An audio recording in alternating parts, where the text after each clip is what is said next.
So I thought I would talk a little bit about the Ms. Megaton Man Maxi-Series. I've just posted the last 3 chapters, which will appear over the next couple of weeks, finishing volume 3, and then we go into volume 4. I've been doing about a chapter a week since February 2019. Let's see, way back here. February 23rd, 2019 is when I started. And this project actually began with some jotting down some notes back in 2015. But this will give you a good idea of what I'm doing. If you look at the blog, the chapter by chapter rundown, here is the actual document that I've been creating. And we're up to 364,000 words.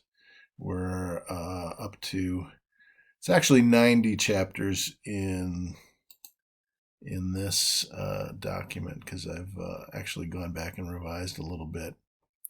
But as you can see, I use a standard manuscript format template, Times New Roman, double-spaced, lots of punctuation and grammar, and I'm constantly amazed at how many mistakes I make. But it's a pretty good readable draft at this point. I don't consider this to be complete. I'm writing about 3,000 or 4,000 words per week and posting them on the blog. Let's take a look at the blog. Here, for example, this is what the blog looks like, the Ms. Megaton Man blog. And this is the latest chapter 86, which has just appeared. And you can get to read the whole thing.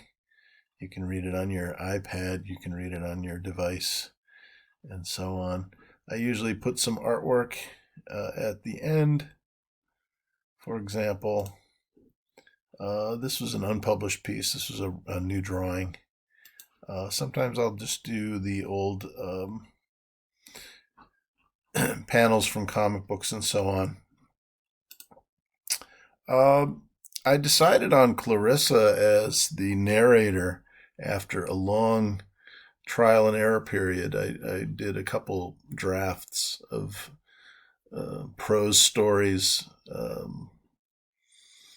novel length that I did the third person. I was concentrating on Simon, the son of Megaton Man, and the See-Through Girl. But then I decided to make a long story short. I went back to Clarissa, and her development as a character was really spontaneously improvised over the issues. She first appeared in Megaton Man #4. Here you can see some of the panels. And she eventually became a central character in the living arrangements in Ann Arbor. She's one of the students, one of the roommates. Later, she gets her own mega powers, and she becomes Ms. Megaton Man. And I've already established certain things, like her father is actually the Silver Age Megaton Man, who we didn't really see much of in the comic books. So one of the goals that I have for the prose series is to use a lot of ideas, use a lot of characters that I haven't touched upon in a number of decades. This document you're looking at is actually a lexicon.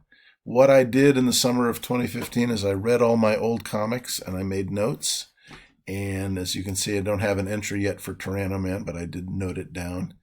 But I have notes for the Q-Mobile, the Q-Wagon, the Qualuminum, Quarantinium. Some of these are old ideas, some of these are brand new ideas as they occur to me. I have something like over 600 entries now. I have the Flugs, Trent Flug, I have Simon Flug, I have Farley Flug, the original Golden Age Megaton Man. I have Clyde Flug, the Silver Age Megaton Man. He is the father of Clarissa. And what I realized I was doing, I was really, here's a family tree that I created. I realized that I was retroactively world building. And this is a process began in 2015, and I'm still adding ideas and notes to all of this. Um, this was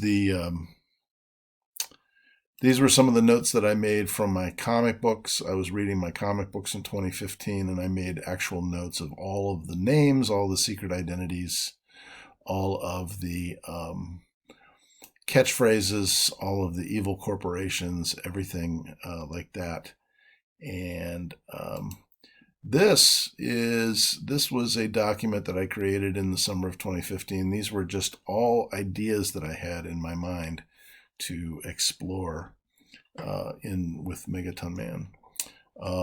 And as I just described to you, I decided after a long trial and error, I was trying to write prose. I finally decided that Clarissa would be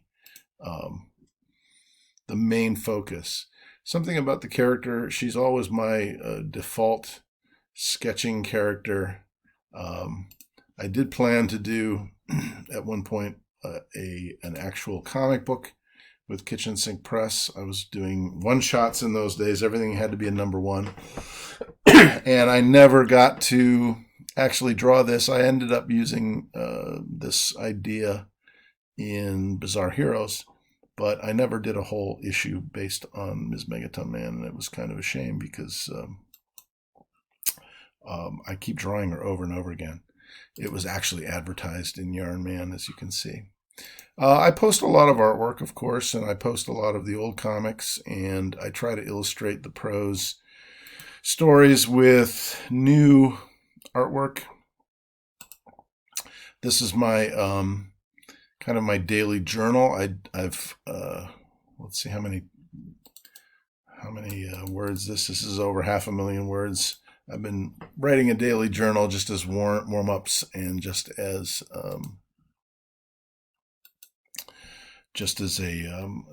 notes and springboards for ideas. Some of it ends up into the prose project. Anyway, I hope you are enjoying reading all this. I will stop clicking around now, and I will just simply say, I hope you are reading on your device or your tablet or your smartphone, whichever way is most convenient for you to to follow along right now. And I will see you in the funny papers.